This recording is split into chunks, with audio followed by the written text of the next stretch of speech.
une minute en plus. Attendre que la salle soit beaucoup plus remplie. D'accord? On va attendre un peu et 1 minute, 2 minutes, histoire de. Et comme ça, les gens peuvent rentrer.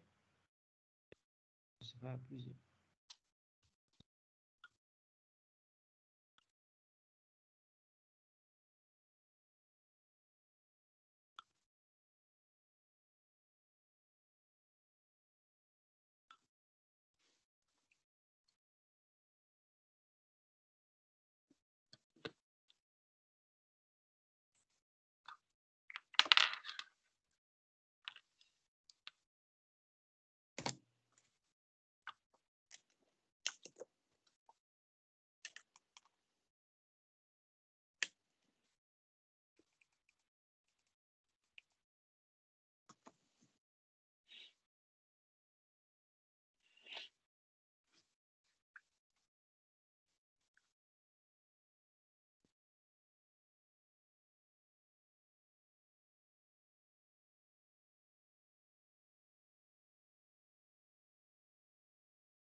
Bon.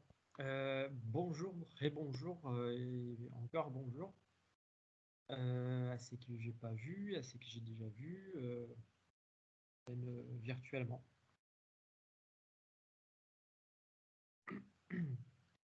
On est à 50 personnes.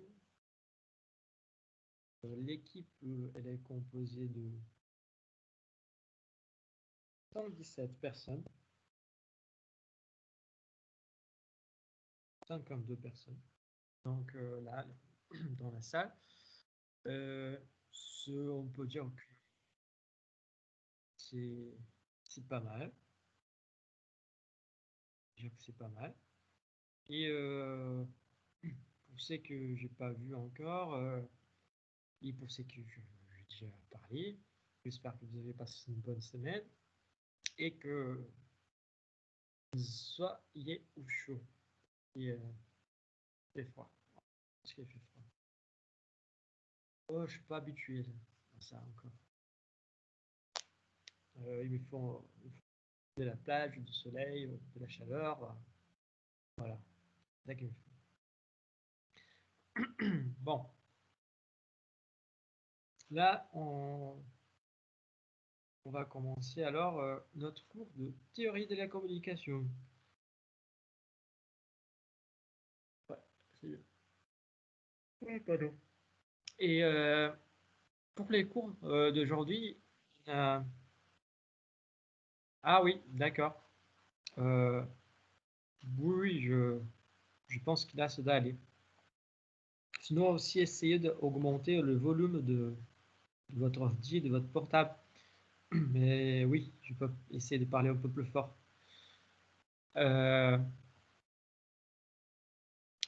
Donc, les derniers cours, on a laissé une question ouverte. C'était le rapport entre l'information, la communication, l'hypothèse, voilà. Donc, j'ai pas préparé,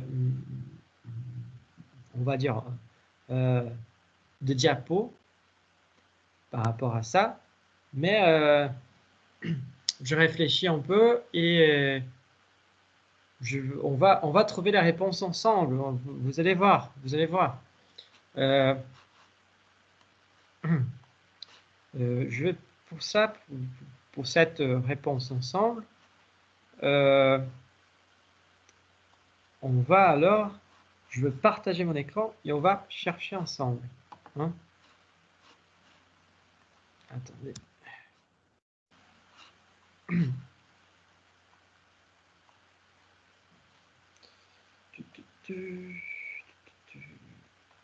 Là, je vais partager mon écran.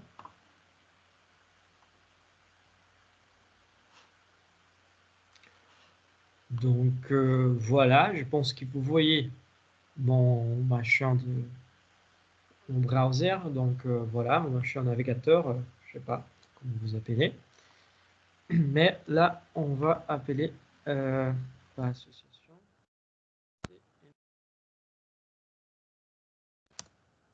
C'est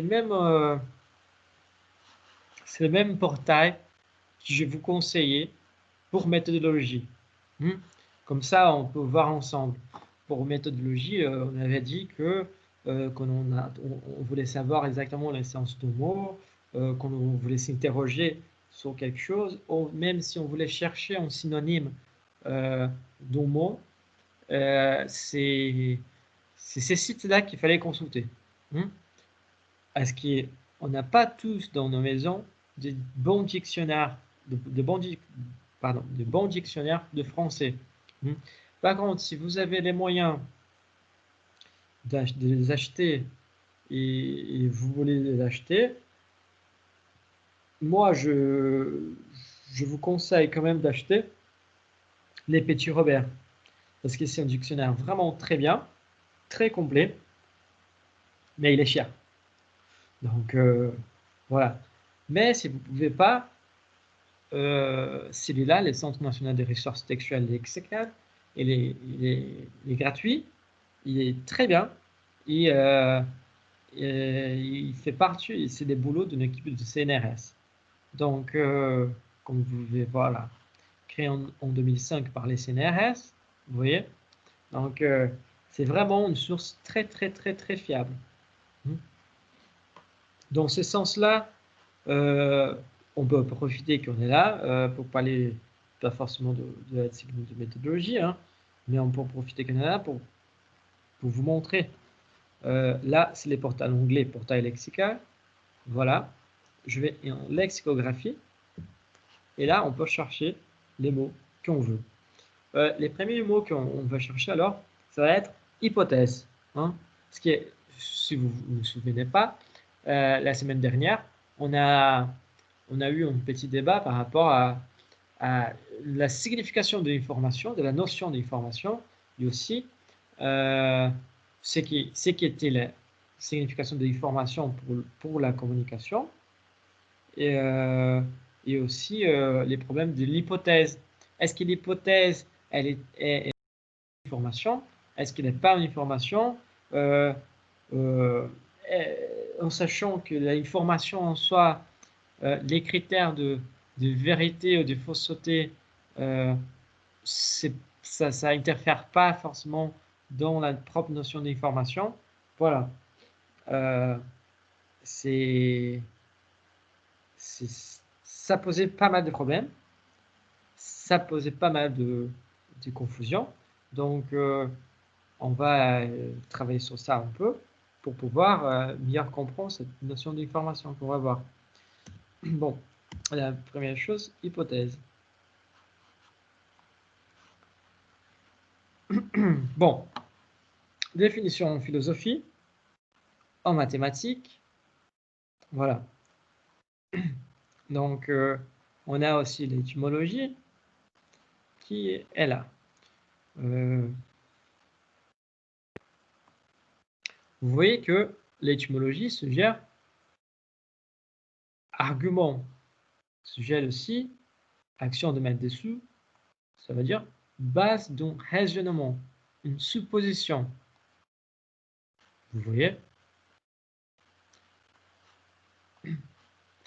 Là, c'est une proposition reçue indépendamment de sa valeur de vérité, et à partir de laquelle on déduit un ensemble donné des propositions. Il faut, pour rendre l'histoire plus claire, en fait, il faut comprendre, par exemple, c'est qu'on entend par hypothèse. L'hypothèse, en fait, moi j'entends l'hypothèse, par exemple, exactement dans le sens de un ensemble de propositions. Donc, c'est une proposition reçue et à partir de laquelle on déduit un ensemble donné des propositions. La définition B, proposition en ensemble de propositions, avancée provisoirement comme explication des faits, des phénomènes naturels et qui doit être ultérieurement contrôlée par la déduction ou par l'expérience. Là, vaste explication scientifique et méthodique organisée, mais non encore vérifiée.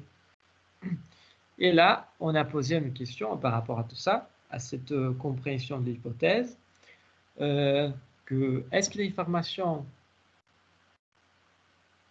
là je pense, je parle du sens large de l'information, en meilleur, est-ce que les messages, ils doivent être vérifiés, validés pour être une information? L'information n'y a pas un sens de vérité, aussi comme l'hypothèse. C'est là que c'est intéressant. Mais par contre, si les messages s'y montrent fausses, elle est aussi quand même une information. Pourquoi l'hypothèse, dans ce que je comprends, on va voir l'information d'abord.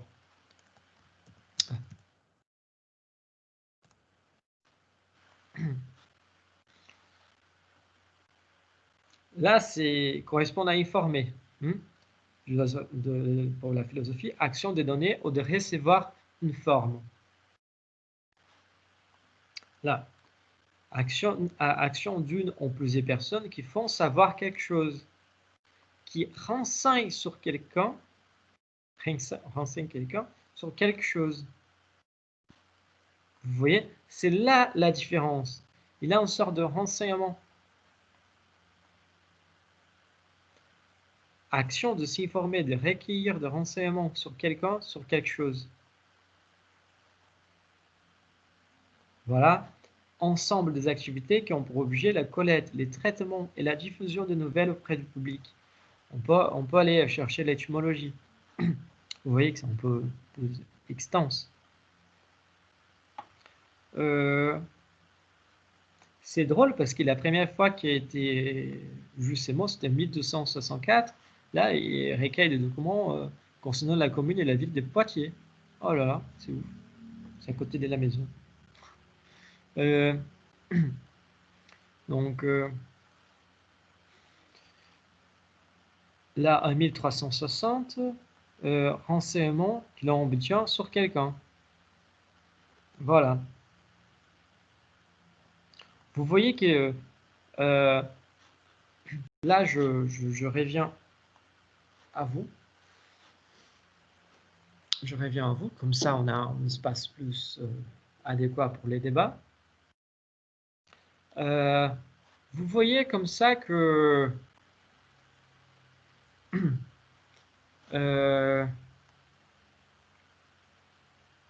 comme je peux dire que l'hypothèse, en fait, on va débattre, hein, on va débattre. L'hypothèse, elle a, comment je peux dire, elle est un ensemble de choses. Mais l'hypothèse, elle ne renseigne pas. Ce sont des propositions de... voilà, il n'y a pas de renseignements, en fait. C'est ça la différence. Même s'il y a un renseignement qui est faux, son but, c'est de renseigner. C'est pour ça que même si l'information est fausse, le message contient un contenu faux, il reste une information. Si on ne le savait pas. Voilà. C'est comme si je vous disais, Jacques Chirac est mort.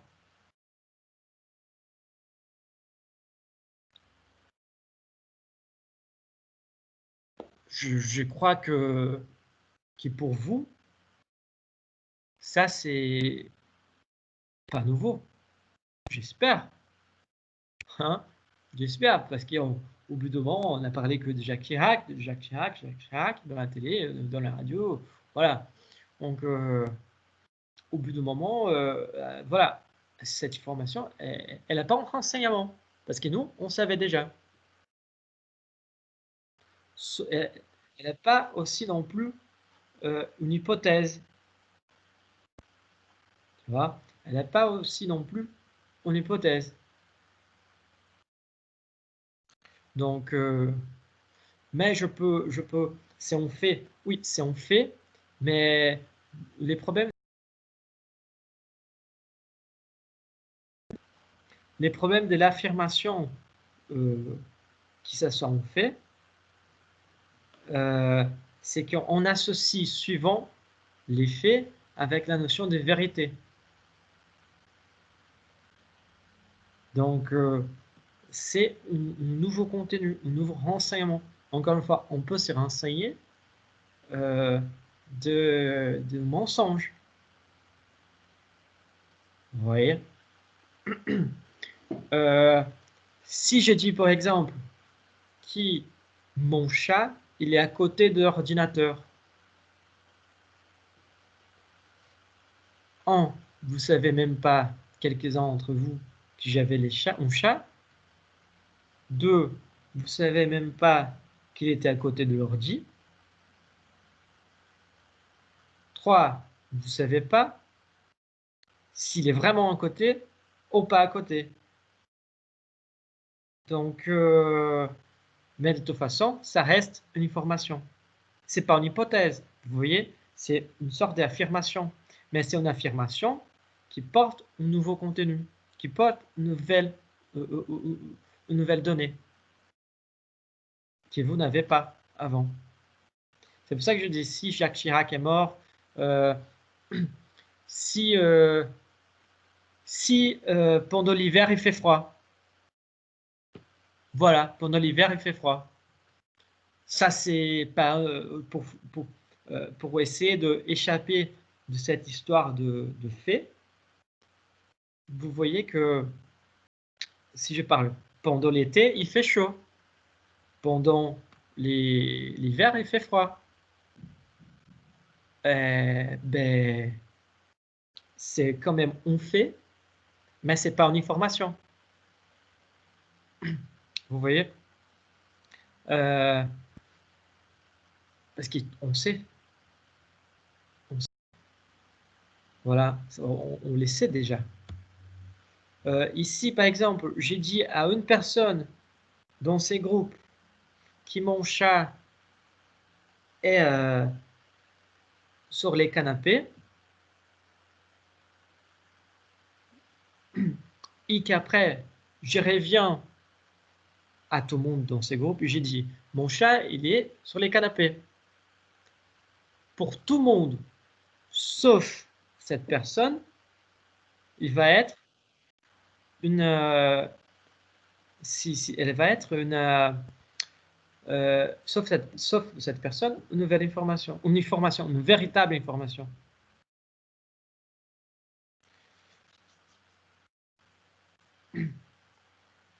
L'hypothèse, encore une fois,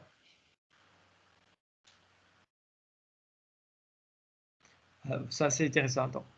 Il y a un commentaire ici, on a déjà parlé la semaine dernière, mais même si ce n'est pas en fait, l'hypothèse a quand même but d'informer les gens.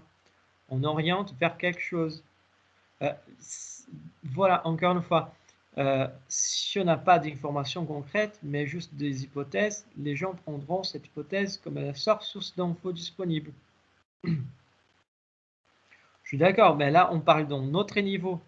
Et c'est là où on va arriver. Dans la définition d'hypothèse, les termes information ne ressortent pas, mais les termes argument, supposition, oui. Donc l'hypothèse et l'information ne se peuvent pas s'évaluer. Une information, c'est un élément nouveau. Voilà. C'est un élément nouveau, en effet. Et c'est pour ça que on va aborder cette histoire de hypothèse pour les gens. Parce que là, on sort,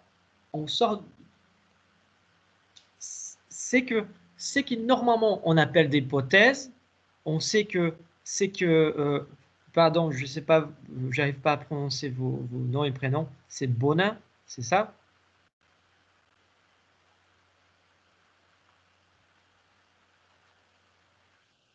Oui, parfait, merci. C'est qui Bonin vous parlez.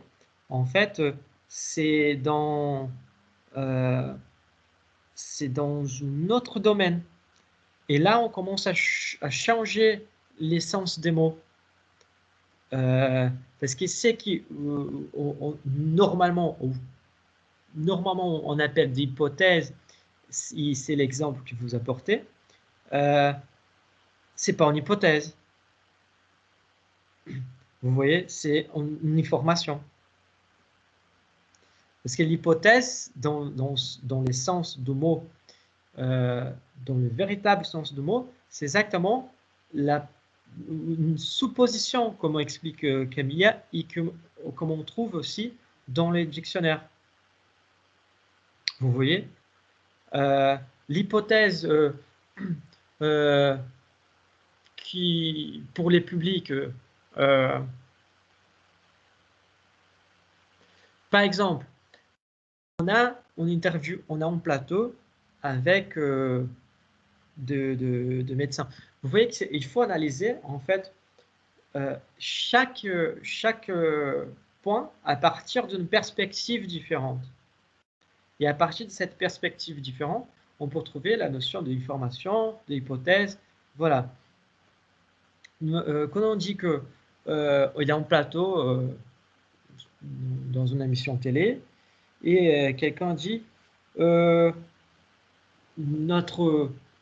notre hypothèse, c'est que les virus du Covid, ils s'installent dans les superficies en bois, ils restent pendant entre 2 heures et 10 heures. On va mettre un écart énorme parce que c'est une hypothèse. Et du coup, en fait, pour nous, on sait que ça reste une hypothèse, mais l'information, la vraie information, c'est que les virus, ils restent entre un et l'autre. Ils restent dans la superficie des bois. Pour nous, ça c'est l'information. Mais pour les scientifiques, ça, et il va poser autrement l'hypothèse. L'hypothèse, il va poser, on sait qu'elle reste sur les bois. Mais est-ce que l'hypothèse, c'est qu'il dure 2 heures de vie? L'hypothèse, c'est qu'il dure 3 heures de vie, 4 heures, 5 heures, voilà. Et du coup, l'effet de rester sur la superficie de bois, c'est l'information. Combien de temps? C'est une supposition. Donc, dans la même phrase, on peut avoir des hypothèses et des informations. Parce que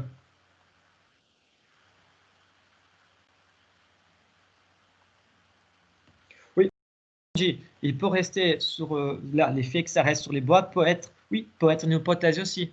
Encore une fois, ça dépend. On est en train de travailler avec plusieurs théories de la communication là. Donc, si on pense au niveau de théorie de la communication, tout va dépendre du discours prononcé. On peut pas, encore une fois, c'est pour ça que c'est intéressant d'apporter ça au débat, parce que plus on va avoir, plus de points de vue, de perspectives différentes, on va avoir également.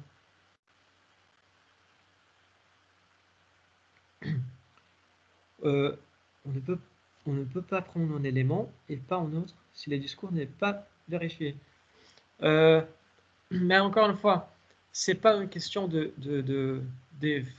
fausses, de vérité. Oui, le discours n'est pas vérifié. Mais s'il dit qu'il reste sur les bois soit pendant 2 heures, soit pendant 10 heures, ça veut dire qu'il reste sur les bois. Donc la véritable information, elle est là-dedans. Mais elle est cachée, entre guillemets. Donc, donc voilà. Et plus des exemples on a, plus des arguments on va avoir pour montrer que les discours n'existe pas de théorie de la communication s'il n'y a pas de discours. Les objets de théorie de la communication sont toutes les interactions qui font partie d'un discours. Ça peut être un discours d'une propre machine, mais l'hypothèse, il faut vraiment prendre du recul parce que c'est quelque chose qui pose vraiment très de problèmes, beaucoup de problèmes en fait. Si on pense par exemple niveau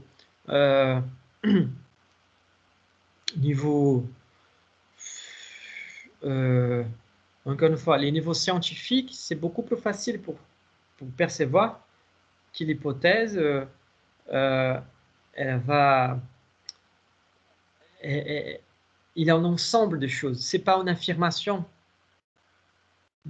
Normalement, la information, c'est une affirmation avec un nouveau contenu. Parce que je peux affirmer plusieurs choses, mais qui ne sont pas forcément nouvelles.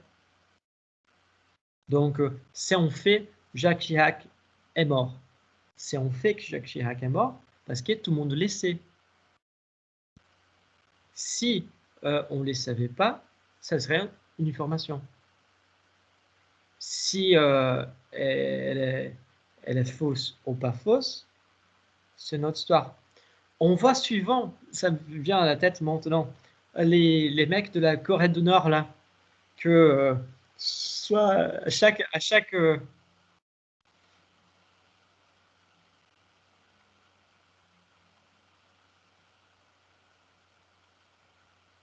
attends, je lis votre commentaire. Je me disais quelque chose aussi, une information fausse est d'après vous une information. Ben pour quelle raison on avait dit la semaine dernière que la différence entre une information fausse et l'hypothèse, oui, on va arriver là. Mais pour quelle raison on avait dit la semaine dernière que la différence entre une information fausse et l'hypothèse repose sur la conviction du docteur. En émettant une information qui se révèle fausse, on se rapproche de plus en plus de la vérité. Est-ce que c'est ça l'information de l'histoire? J'ai besoin juste de comprendre. Quand vous parlez de information de l'histoire, vous voulez dire quoi? L'information dans un aspect diachronique de l'histoire avec les H majuscules, ou de l'histoire dont c'est qu'on parle là?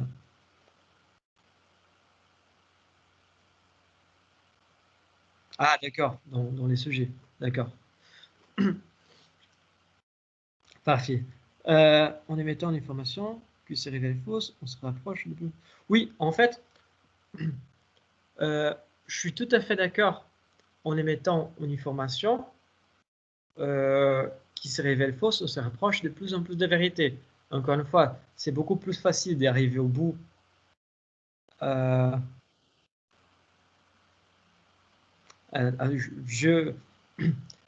fait, les machins de bois, c'est une information qui comporte une hypothèse et une affirmation, une information.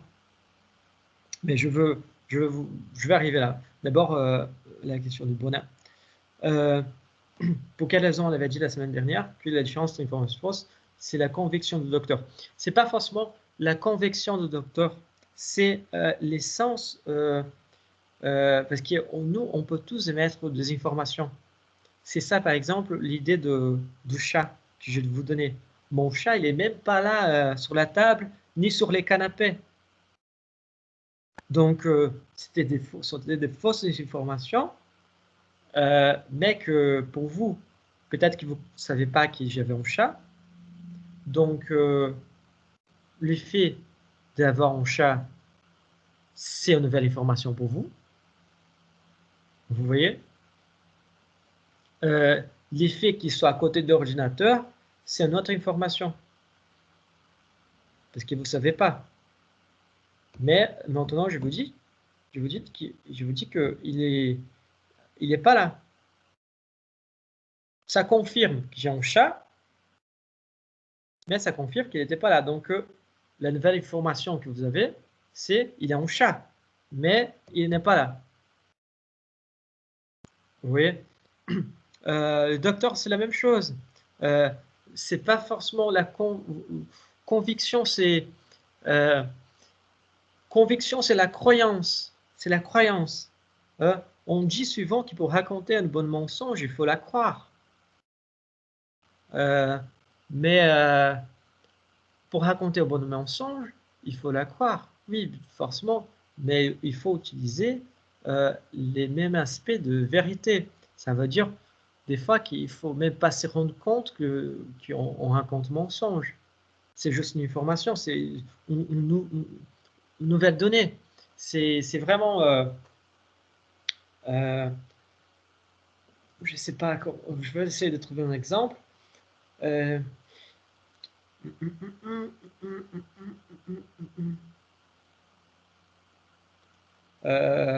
Avec de la nourriture, je vais essayer de trouver un exemple. La sauce pesto. Hein?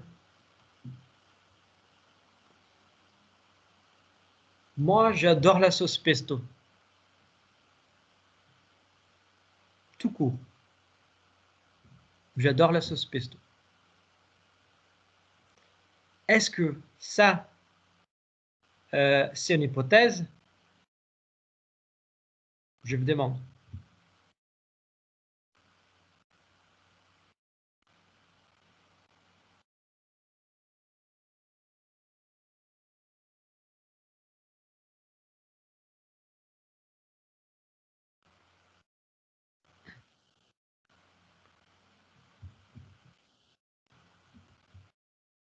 Voilà. En fait, vous avez bien répondu non, et quelques-uns d'entre vous ont répondu non, c'est une information. Mais les trucs, c'est que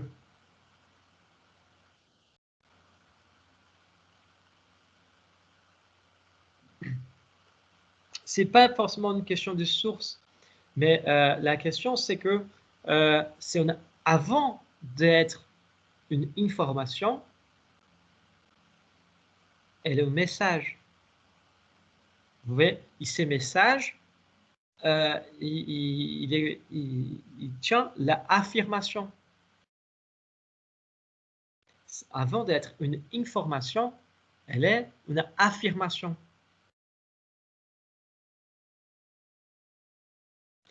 Vous voyez la différence? C'est là, je peux affirmer quelque chose qui c'est fausse ou que c'est vrai, mais c'est la nouvelle pour vous, elle reste une information. C'est la pas nouvelle pour vous, elle a, c'est juste une affirmation. Si je vous dis encore une fois, j'adore la sauce pesto, ben, vous allez dire, arrête de me faire chier avec sa sauce, quoi. Voilà. Et cette fois, si, moi j'adore la sauce pesto, j'y kiffe, hein. Mais voilà. Donc, en sachant que ça c'est une vraie information, en fait, ça n'a pas changé les statuts d'information. Parce qu'en fait, ça recouvert une couche d'information. Vous voyez, Alexandre adore la sauce pesto. Une autre couche, cette information, c'est vrai. Donc voilà, vous voyez, les informations, elles peuvent se surposer, se surmonter, voilà, elles peuvent avoir plusieurs couches. C'est pour ça que dans l'exemple de virus qui est sur les bois, on ne peut pas, s'il affirme que les virus, l'hypothèse c'est que les virus, on va encore être complexifié.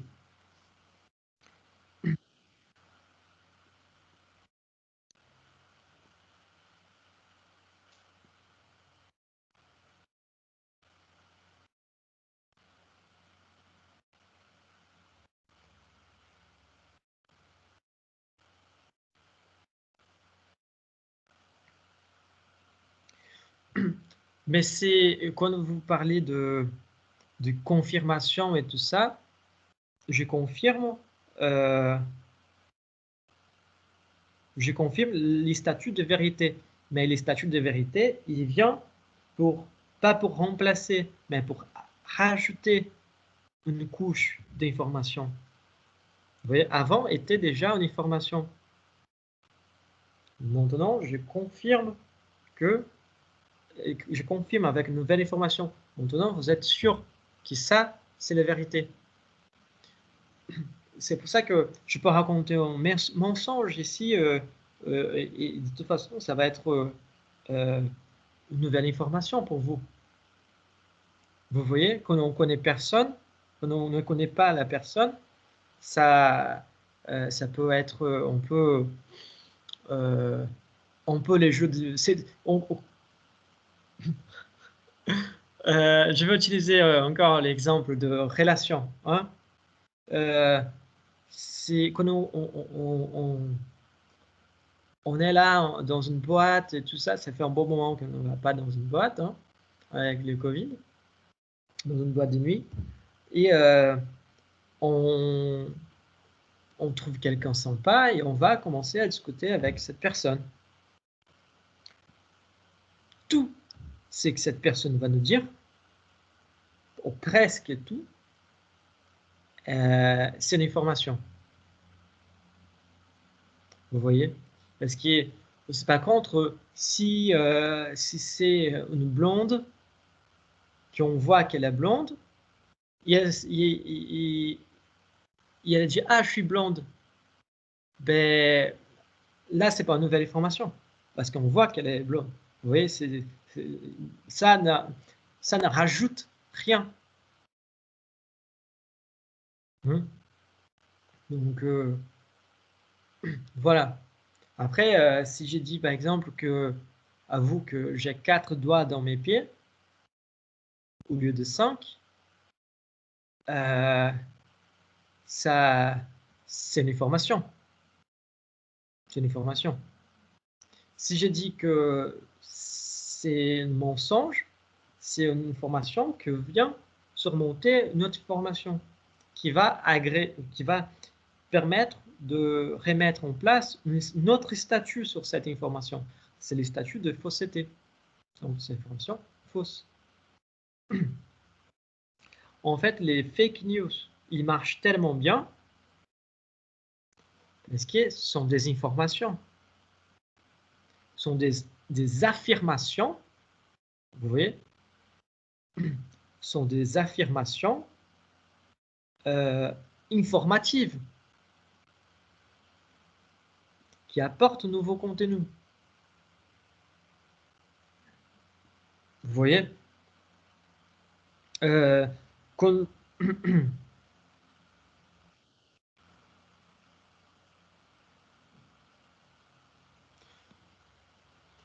en fait,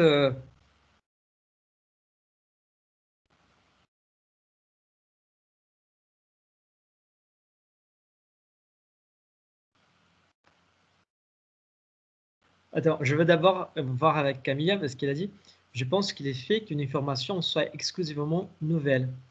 Attends, je pense qu'il est fait qu'une information soit exclusivement nouvelle n'est pas toujours valable parce que même si vous les répétez, ça reste une information. Sinon, c'est quoi?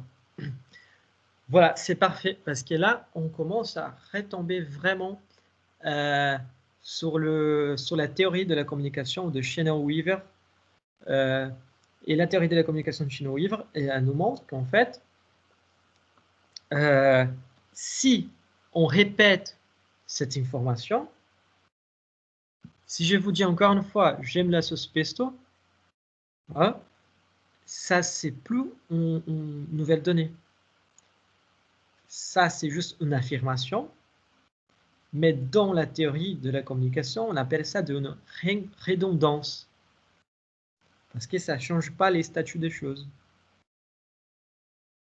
Vous voyez? Ça ne change pas ce qu'on connaît du monde.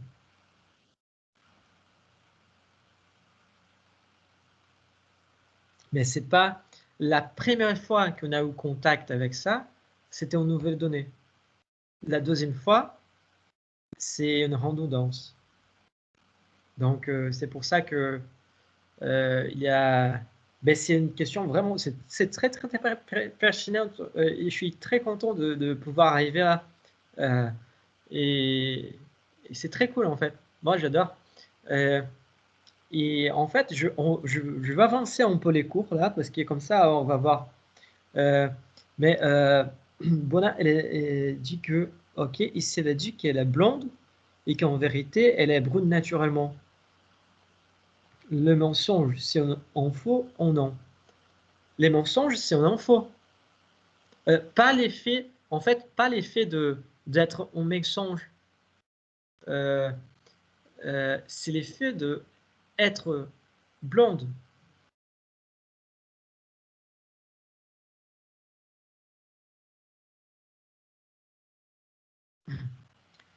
Je vais reprendre Sophie bientôt. Par exemple, elle a dit qu'elle est blonde, moi je la vois blonde, mais en effet, elle est naturellement... Vous voyez que, d'abord, je vais essayer de faire ce qu'on appelle structurellement. On va diviser les choses et après, en espérant que ça soit plus facile de comprendre, parce que si on divise, si on fait la division des moments, j'imagine que ça va être plus facile de visualiser. Je suis là, dans la boîte de nuit, en train d'écouter la musique, danser, boire mon petit machin, voilà.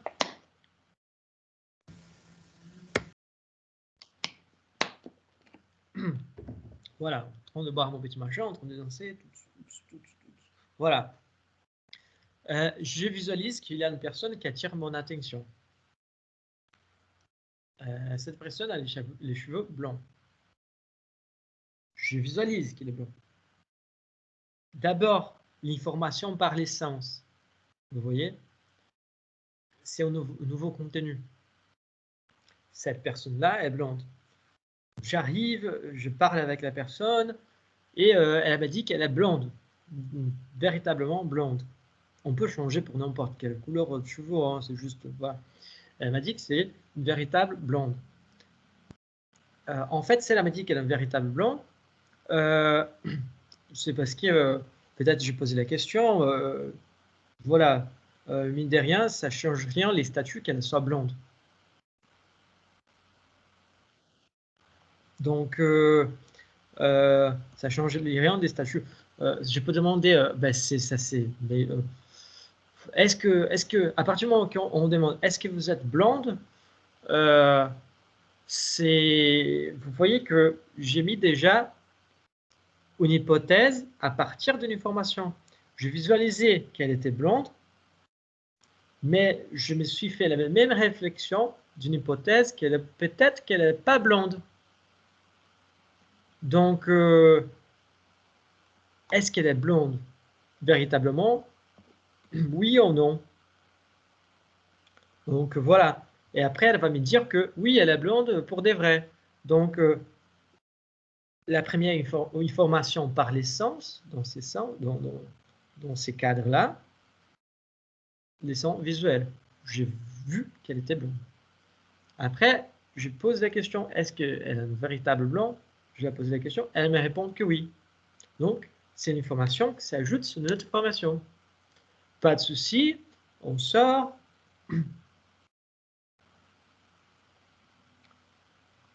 Là, c'est notre. Ne pas dire la vérité ne veut pas forcément dire mentir. Ça, c'est trop philosophique. Je suis d'accord, mais c'est trop philosophique. Mais voilà, donc, pour revenir à la question de la boîte de nuit, on passe, après, on commence de ce côté, on profite de la soirée, à la fin, on finit ensemble, et au bout de quelques semaines, je vois bien qu'il y a des racines brunes. Voilà. Et du coup, je me suis dit, ah, c'était un mensonge. Et du coup, toute la construction des informations que j'ai eues tombe par terre pour donner la place à une nouvelle information. Vous voyez, elle est blonde, elle n'est pas blonde, oh, elle est brune. Pouf. Donc, elle est brune naturellement. Les mensonges, c'est une faux ou non. Dans ce sens que les mensonges en soi, c'est un faux parce qu'on a découvert que c'est un mensonge. Les statuts de mensonge, à partir du moment qu'on reconnaît que c'est un mensonge, pouf. Mais si la personne essaye de répéter les mêmes mensonges, ça c'est une redondance. Donc les statuts d'information, ils n'existent plus. Vous voyez, ça passe juste en information fausse. Je ne sais pas si ça, c'est dynamique. Vous voyez, en fait, c'est très dynamique. Une information, elle peut être un mensonge aussi. Et du coup, là, Sophie qui disait, je crois que les profs seraient absents. Ces deux phrases sont-elles des hypothèses? Je pense que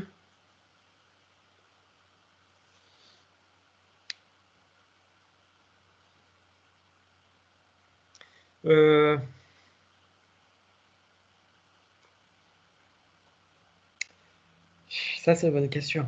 Ça, c'est une bonne question. Si on prend encore l'essence là qu'on avait vu de hypothèse, hein, qui parle là de... pardon. Qui part de l'étymologie d'un argument, action de mettre dessus, base d'un raisonnement, une supposition. Hein, et de prévision du fait des phénomènes naturels qui doivent être naturellement contrôlés, position et suite de demander de savoir la vérité, à genre d'accord ensemble.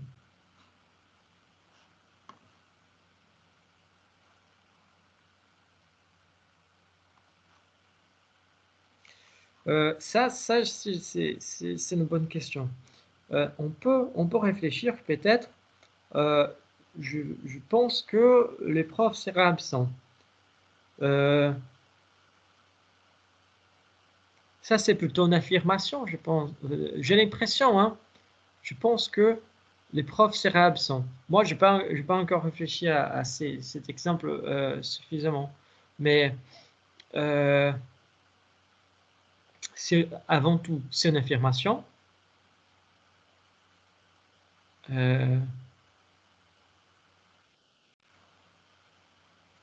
Avant tout, c'est une affirmation, parce que là, je pense que les profs seraient absents.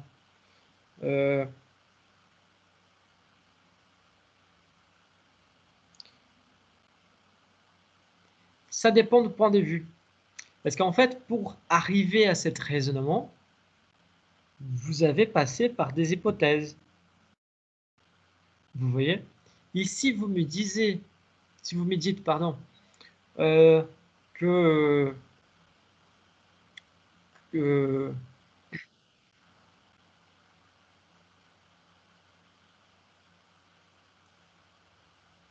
attends, mais vous parlez de cette situation de je pense, je crois, Bona.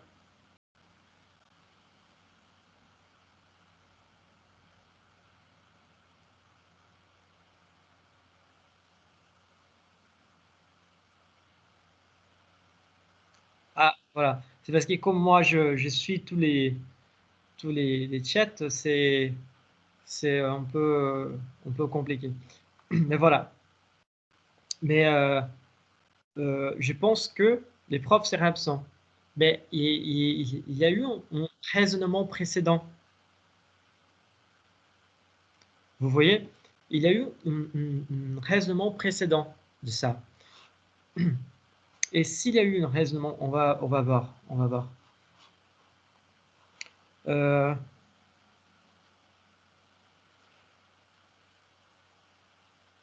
Ça, c'est... Je suis désolé de vous décevoir, mais je crois que c'est plutôt une information. Parce que si on revient, c'est très intéressant et c'est très polémique, ça, c'est très cool. Je vais vous partager l'écran, qu'on puisse voir ensemble. Proposition, oui, là, l'hypothèse, c'est une proposition avancée, on va dire là, provisoirement, comme explication de faits, de phénomènes naturels et qui doit être ultérieurement contrôlée par la déduction ou par l'expérience. Si on prend dans ce sens-là, il me semble que c'est plutôt une hypothèse, parce que c'est une proposition avancée.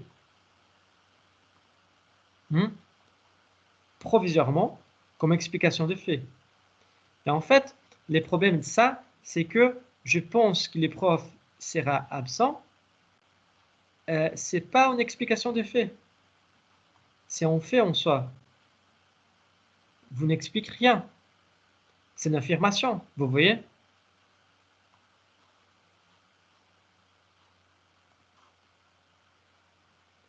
Vous voyez la différence subtile? Là, en fait,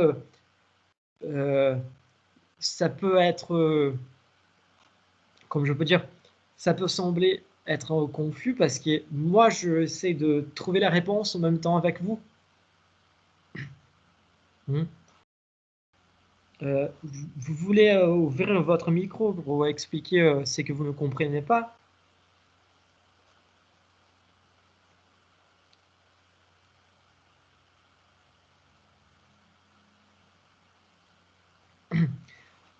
D'accord. Je pense, j'y crois.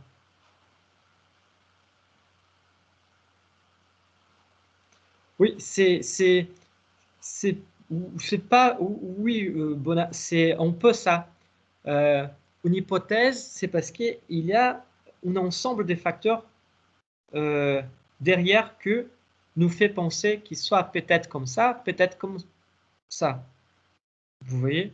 Et quand je dis je pense et j'y crois, sont des indicateurs, oui, mais avant sont des indicateurs d'une affirmation. Vous voyez? L'hypothèse, c'est par exemple, si on va travailler dans le sens de l'hypothèse, on va on va plutôt penser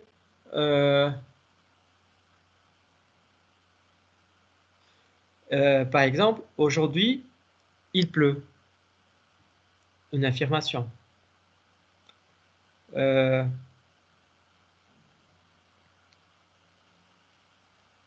Si, on va dire, s'il pleut, probablement il y aura des bouchons. Probablement il y aura des retards de la SNCF. En fonction de cela, probablement les profs seraient absents. Voilà, c'est une hypothèse qui a été construite. Là, c'était vraiment mon raisonnement derrière qui va être prouvé après. Donc, si je ne suis pas là, voilà. Mais quand quelqu'un dit « on arrive dans les couloirs »,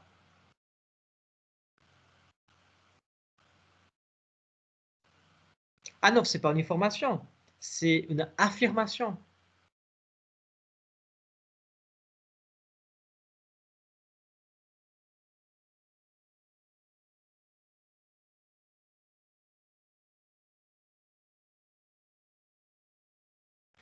Encore une fois, ça dépend de l'ensemble, de la dynamique qui se passe. Mais si 2 heures avant, les profs étaient fatigués, ils toussent, bon là, je dis que c'est le Covid. Hein. Et là, quelqu'un dit « je crois qu'il va être absent », c'est une hypothèse ou pas?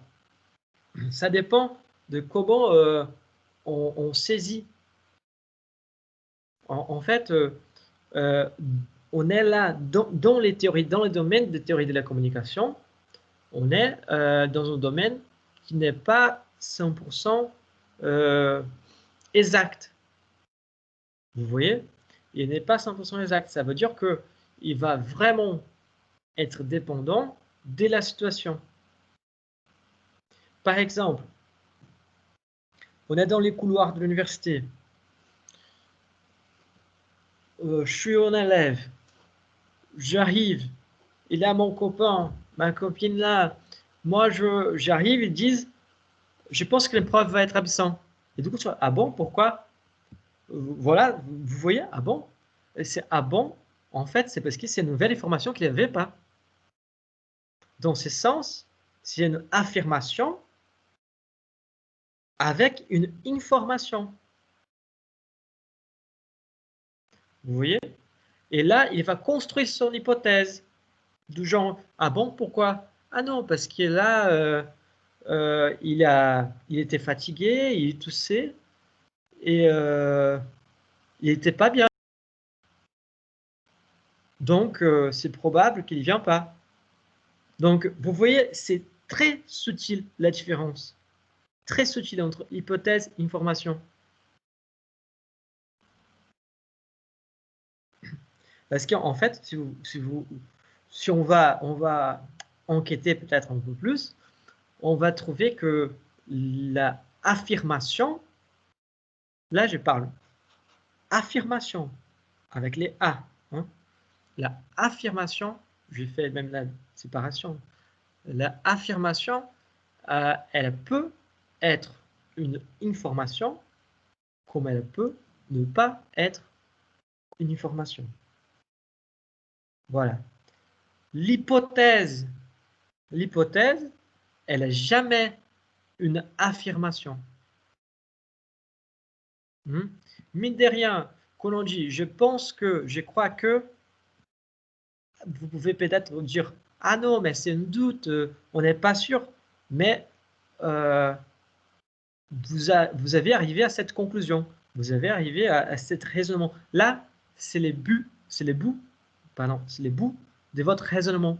Vous voyez, quand j'ai dit, quand quelqu'un dit je pense que les profs vont être absents aujourd'hui, c'est les bouts de votre raisonnement. Là, c'est une affirmation. La procédure que vous avez fait, les raisonnements que vous avez fait derrière, pour arriver à ces bouts, c'est une hypothèse.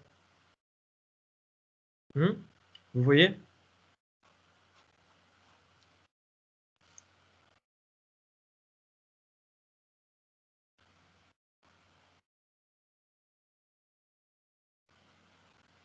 Peut-être que pour être vraiment très clair, ce serait le cas de penser la question de l'affirmation en soi.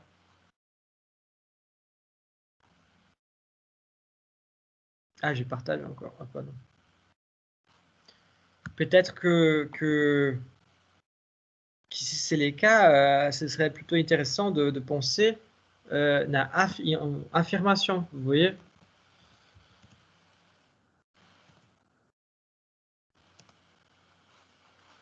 Parce que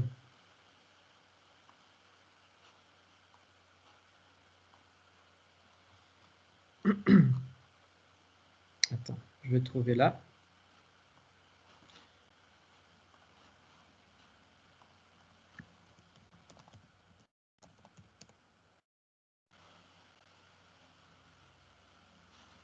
Là.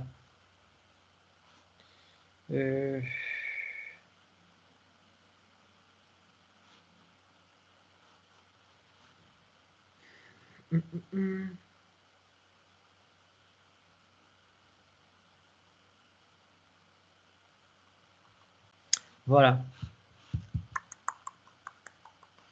Vous êtes où là? Voilà.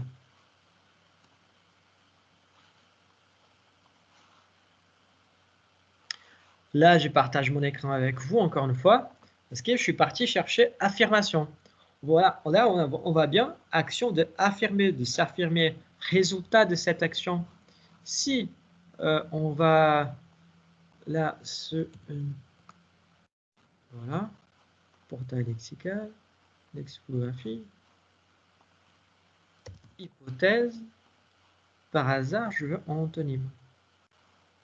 Voilà. Les contraires de l'hypothèse, c'est la certitude, c'est la conclusion. Vous voyez? L'effet, l'évidence.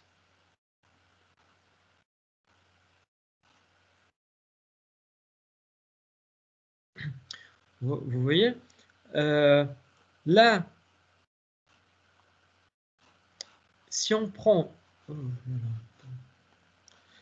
là, affirmation, action d'affirmer, de s'affirmer, résultat de cette action, hein, action de rendre ferme, de mettre en évidence, en relief, action d'en accuser, les contours des manières qui s'imposent, action de la poser ou imposer devant son propre jugement ou celui d'autrui,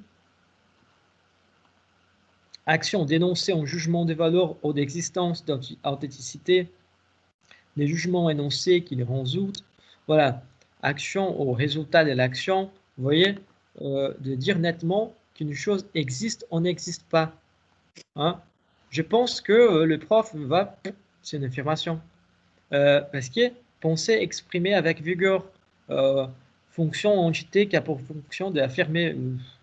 Voilà, il y a pas mal de actes consistants à établir la vérité non faite pour une attestation faisant foi. Ouais, ben voilà, acte d'esprit et connaissant l'existence. La vérité non faite s'exprime par une proposition formative. Ou par une formule équivalente des valeurs positives. Voilà. Donc, en gros, on voit que une affirmation, elle ne peut jamais être une hypothèse. Mais par contre, une affirmation, elle peut des fois être une information.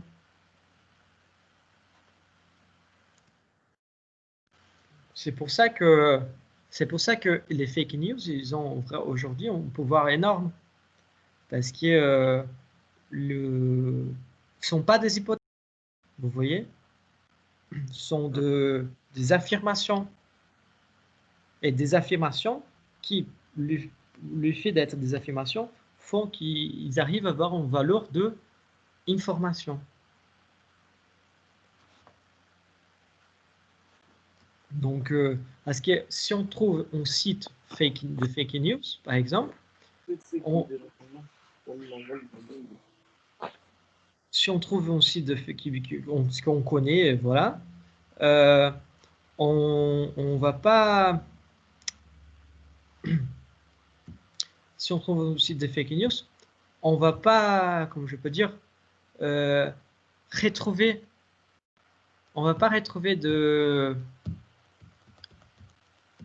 des questionnements.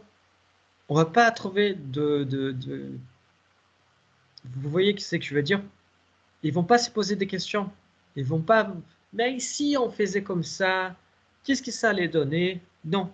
Dans les fake news, ça va être toujours des affirmations. Vous voyez? Regardez la campagne de Trump.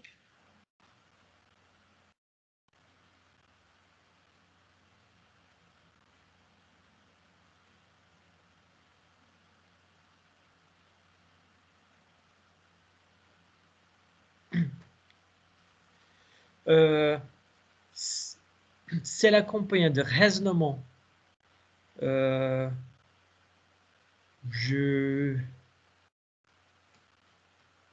pense que le prof sera absent parce qu'il a plu aujourd'hui. Donc, voilà. Ça c'est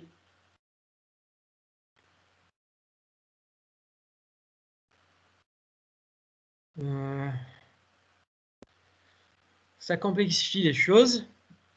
Je pense que le prof serait absent parce qu'il a plu aujourd'hui.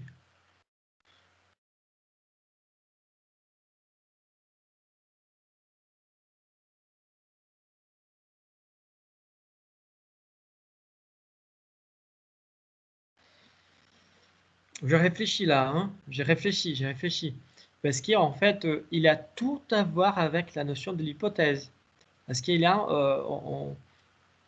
mais il a un côté d'affirmation. Je pense que les profs, tu vois, je pense qu'il serait absent. Si c'était, je suis tout à fait d'accord avec vous. Si c'était juste la phrase, je pense que les profs seraient absents. Ça, c'est une affirmation. Une affirmation qui peut être une information ou pas. Voilà. Mais si j'ajoute, je pense que les profs vont être absents parce qu'il a plu aujourd'hui. Vous voyez que ça change même la façon de réfléchir. Imaginez que nous, on reçoit ce genre d'informations.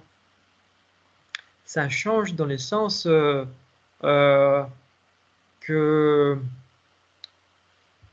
c'est difficile ça, hein? Oh là là.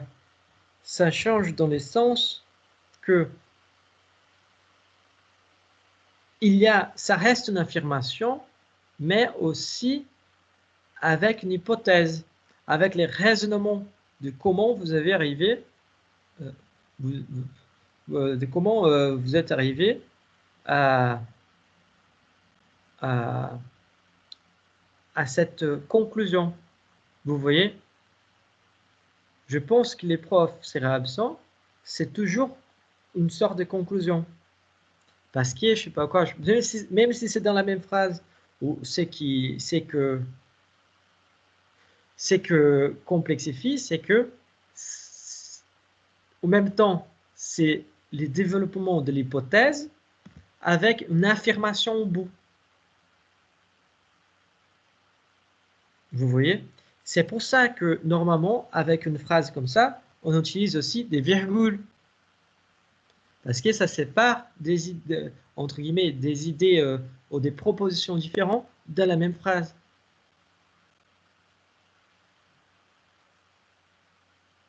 Voilà, on utilise des virgules parce qu'il a de questions à construire là. Voilà, il y a une hypothèse. On ne peut pas dire que l'ensemble de la phrase soit une hypothèse, parce qu'il y a quand même une affirmation. Je pense que les profs seraient absents. Voilà, parce que, voilà. La construction derrière, c'est la construction de votre hypothèse et c'est qui vous avez fait penser les profs ne vont pas venir. C'est l'inversion. Vous voyez pas, mais je tape ici sur l'ordi. Mais voilà. Je ne sais pas si j'ai arrivé à répondre en fait. Ici, c'est un peu plus clair. C'est une question de...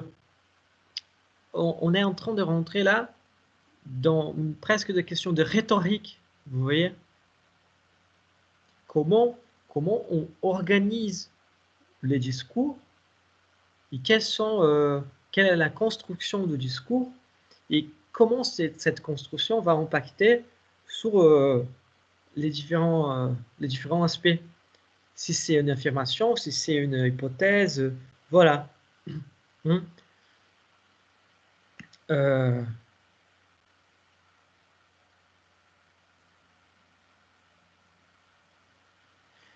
ne sais pas si vous avez suivi les discours de Macron par rapport à les couvre-feux. Je vais vous poser la question, est-ce que vous avez suivi les discours de Macron?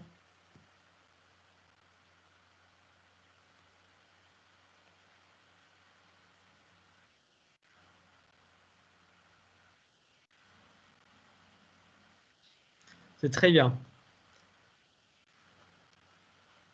C'est très bien, je suis content. Parce qu'en fait, je te demande parce que c'est un bon exemple peut-être. Je trouve les discours de Macron toujours des bons exemples. Il a une rhétorique très bonne. Il parle très bien. Vous voyez, on peut pas, si on l'aime, on se n'aime pas.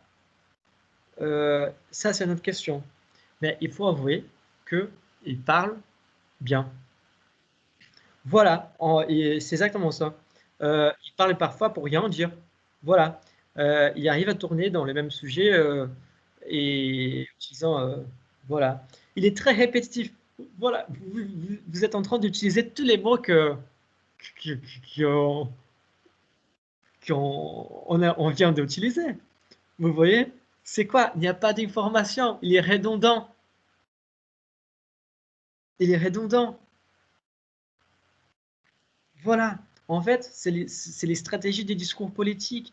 Les stratégies des discours politiques, c'est toujours de dire ce que tout le monde le sait, avec d'autres mots, en faisant d'autres tournures, pour rien dire. Donc, et à la fin, on n'a pas d'information. On a juste ce qu'on sait déjà. Donc, je trouve ça très, très intéressant parce qu'en fait, Macron, pendant son discours, on ne le voyait pas hésiter.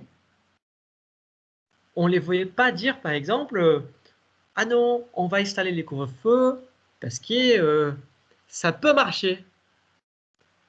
Vous voyez, il n'a jamais hésité dans son discours. Il disait non, on va mettre le couvre-feu parce qu'on a vu que ça marchait dans tel endroit, en Allemagne, en Belgique, je sais pas quoi. Voilà, on n'a pas, euh, on n'a pas, on n'a pas vu, on n'a pas le visiter. Vous voyez?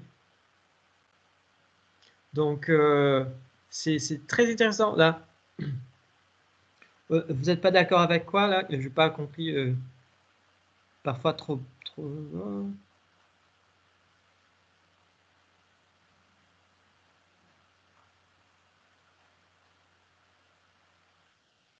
Ah oui, oui, oui. Cette technique, c'est de répondre à côté de la plaque. Mais, mais c'est un peu les stratégies de tous les discours politiques. Hein? Il y a quelques-uns qui sont plutôt qui arrivent meilleur à gérer. Il y a d'autres que n'ont pas trop de mots pour ça. J'ai pas. Là, je vais vous dire quelque chose que peut-être que je suis pas la meilleure personne pour dire, mais c'est que j'écoute. Hein, je ne veux pas dire, vous pouvez me confirmer ou pas. C'est que par exemple Sarkozy, Nicolas Sarkozy, il était vraiment quelqu'un que ne tournait pas trop sur ses mots. Donc, il était vraiment très cash, très direct. Voilà. Et voilà. Si ça c'est bon, ça c'est mauvais, je sais pas. Mais apparemment, l'idée de Macron, c'est adopter un discours plutôt soft, plutôt light. Et ces discours soft, ça va faire que il va tourner sur ses mots, il va faire des tournures différentes, il va essayer de tout expliquer, machin expliquer. Et voilà. Là, quand il a dit, par exemple, la question du couvre-feu, bien sûr, il faut savoir qu'il a toute une équipe derrière. Hein, il a toute une équipe derrière. Il a la télé, l'équipe télé. Qu'est-ce que vous allez me demander? Qu'est-ce que vous allez demander au président de la République? Voilà, c'est tout. Il faut pas penser que ça c'est pas on sait que c'est pas planifié. Vous voyez? Penser que c'est pas planifié, c'est de naïveté euh, gigantesque. Hein. Donc tout ça pour dire que dans des décisions polémiques, hein, dans des décisions polémiques, comme par exemple celle-là du couvre-feu, du confinement par exemple, il a, à partir du moment qu'on a appris que c'était en couvre-feu, c'est une information.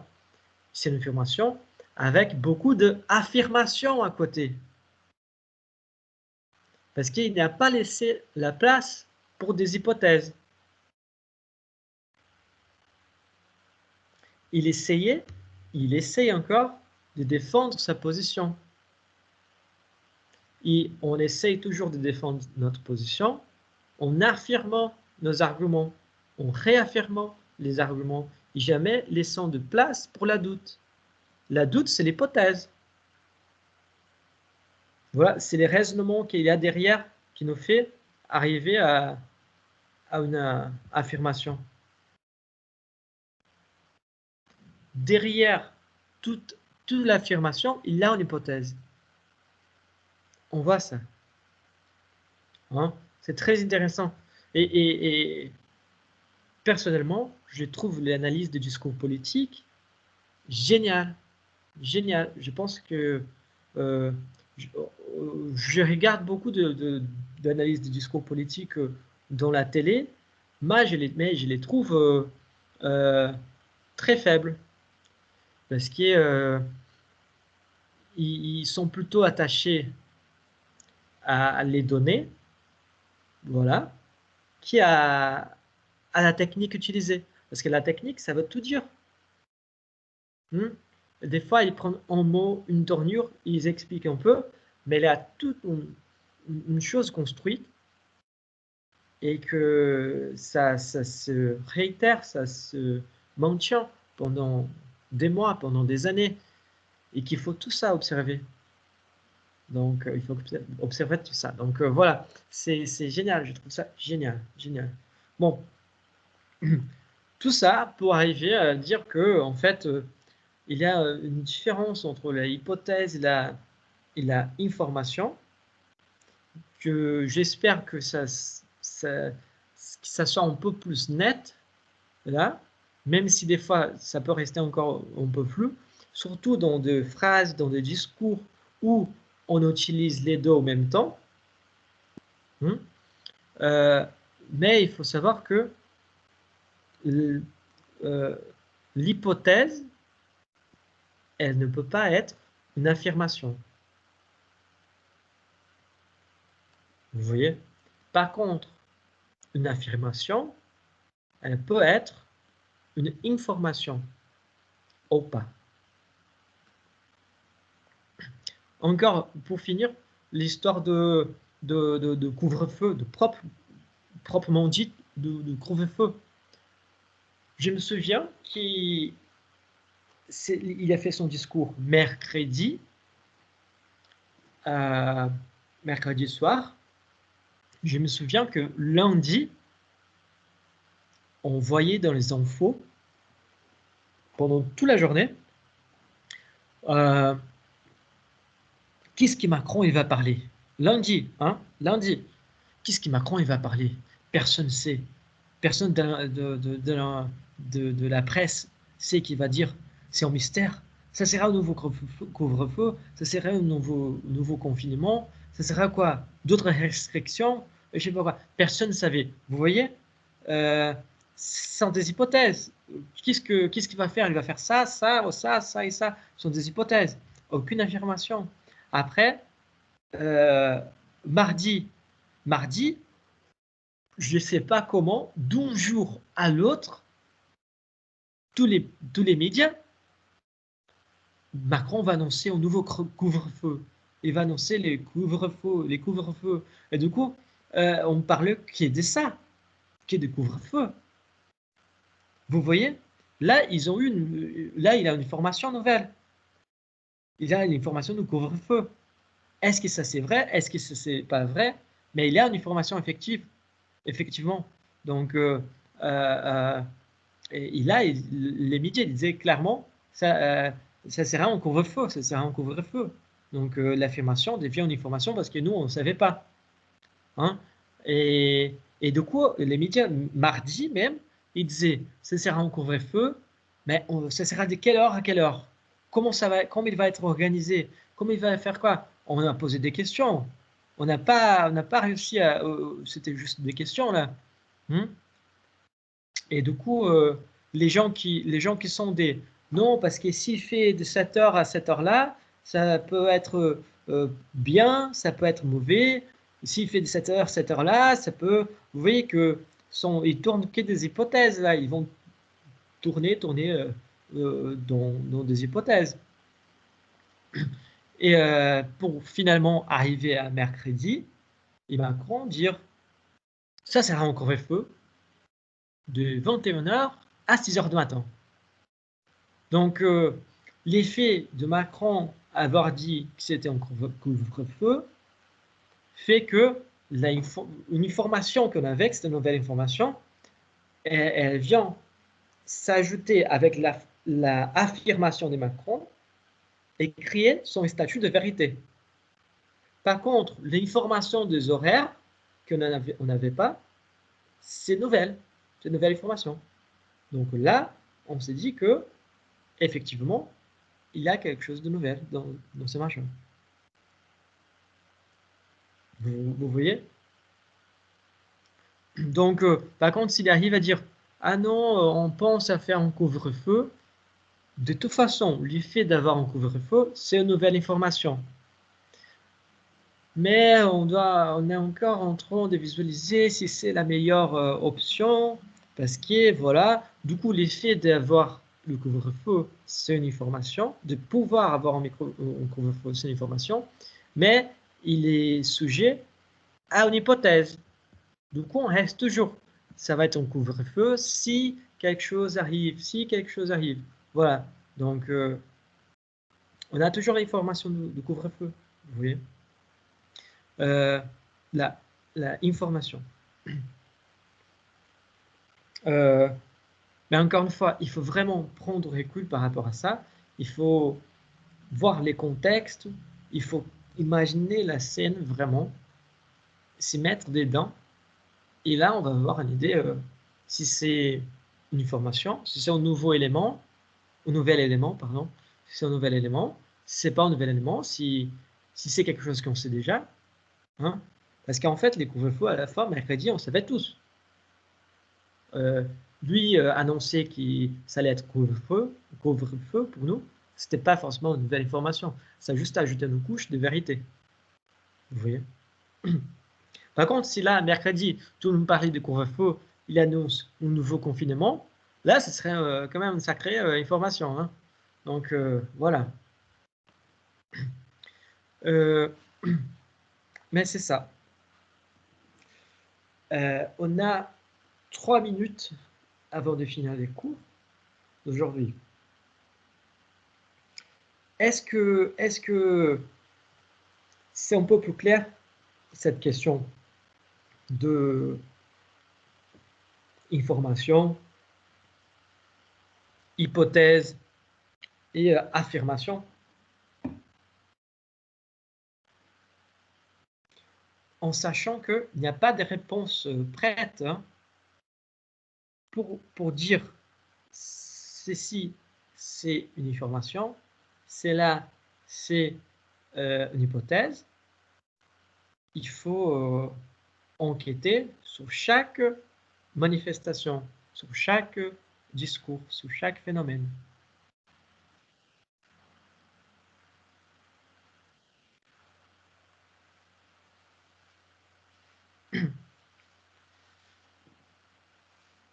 Bon, je suis content si c'est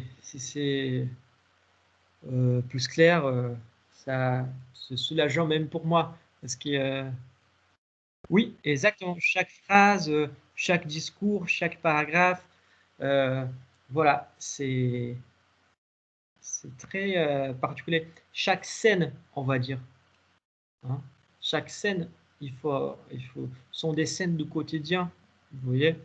Chaque scène, il faut, il faut étudier. Hmm. L'exemple, en fait, on a passé pour cette question d'information et tout ça. L'exemple, après, maintenant, on va rentrer, proprement dit, dans les théories de la communication. On va voir les écoles de théorie de la communication. Ce qu'on vient de faire, en fait, c'est une école de la théorie de l'information, qu'on dit. C'est l'école de Shannon-Weaver. Et du coup, à part ça, ils ont une théorie de l'entropie. C'est très cool, j'adore ces concepts. Et on va parler de ça. Euh, Par rapport donc à l'examen, on va reprendre tout ça. Les cours d'aujourd'hui, en fait, c'était extra. Ça veut dire que il n'était pas prévu, toute cette discussion entre hypothèse, information, affirmation, elle n'était pas prévue. Donc, c'était vraiment en extra à la base. Donc, tout ça euh, va faire partie de l'école de la théorie de l'information qu'on va révisiter. Donc à partir du cours prochain, on commence à étudier les écoles avec ces théories et le contenu de l'examen, ça va être exactement des caractéristiques de certaines écoles. Voilà, par exemple, je ne sais pas si on va arriver, mais peut-être l'école de Palo Alto, l'école de, voilà, de, de la théorie d'information de Sean Weaver, la théorie de la communication de Jacobson. Voilà, il y a plusieurs écoles, on va dire. Donc, l'école de Francfort, pardon. Donc, voilà, ça va être plutôt par rapport à les écoles de la théorie de la communication. Ce que je vais faire à côté sont des petits exercices qui vont vous permettre d'avancer en mention. Vous voyez, comme ça, en deux exercices à part comme forme d'évaluation continue qui va pouvoir vous aider à réussir plus facilement à l'examen. Voilà. Est-ce qu'on a un support pour les cours? Ça veut dire un matériel supplémentaire, c'est ça?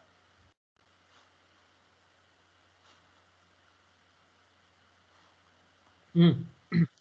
Euh, ben, derrière. Et c'est que matériel supplémentaire, je peux vous donner des références, mais il y a les vidéos de cours qui sont enregistrées, que vous pouvez avoir accès. Donc, euh, sinon, je peux vous donner des références bibliographiques, tout ça, au début du cours, le deuxième cours qu'on a eu. Je pense que je vais vous présenter quelques références bibliographiques. Donc, comme les vidéos sont enregistrées, vous pouvez toujours les consulter aussi. Mais sinon, j'ai pas d'autres moyens euh, au-delà de références bibliographiques et de vidéos que j'ai fait là. Vous voyez.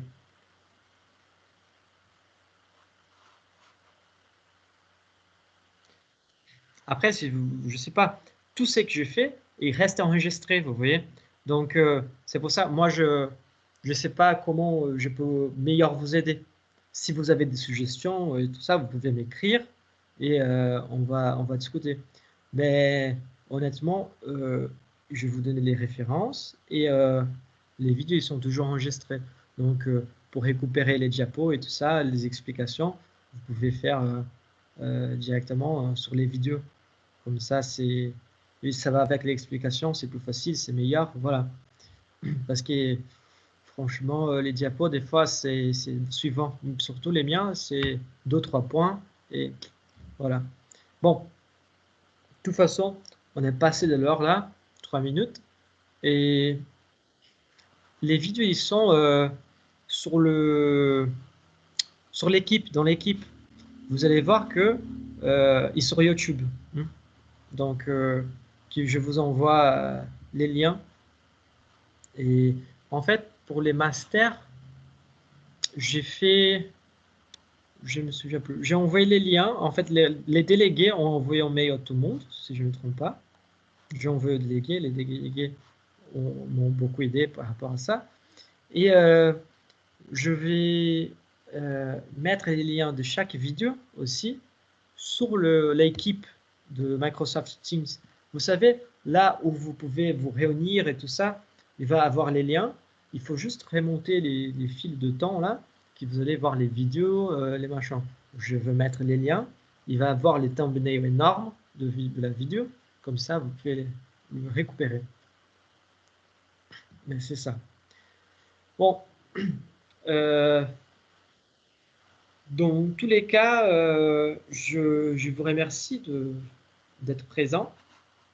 On était là, on est 55 personnes, c'est pas mal. Et je vous remercie, j'espère que vous avez passé un bon moment, autant que moi. Et je vous souhaite maintenant une bonne journée et aussi un bon week-end. Et prenez soin de vous. Soyez sages.